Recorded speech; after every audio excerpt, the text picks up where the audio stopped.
कहानी प्रिया और विक्रम की है, जो एक पति पत्नी थे।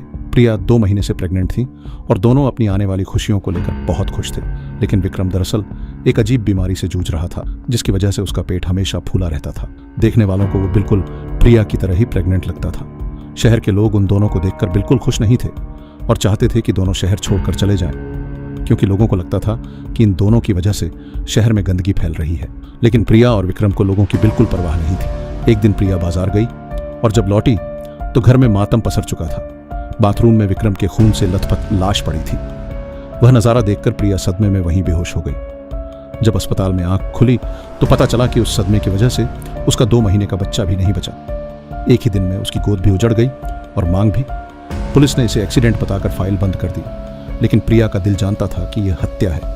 उसने खुद सुराग ढूंढना शुरू किया। घर की तलाशी लेते वक्त उसे फर्श पर एक महंगा शर्ट का बटन मिला, ऐसा बटन जो विक्रम कभी पहनता ही नहीं था। प्रिया उसी ब्रांड के शोरूम गई और लिस्ट निकलवाई कि पिछले 6 महीने में यह शर्ट किसने खरीदी है। उस लिस्ट में 5 नाम थे। प्रिया ने चेहरा छिपाकर एक-एक करके बहाने से सबके घर जाकर जांच करी, लेकिन कोई सबूत नहीं मिला। लेकिन जब वो 5वें पते पर पहुंची तो उसके कदम जम गए। वो घर किसी और का नहीं, उसके अपने पिता का था। तो उसने 5 घरों में से एक घर हटा दिया जो कि उसके पिता का था, क्योंकि उसके पिता तो कातिल नहीं हो सकते।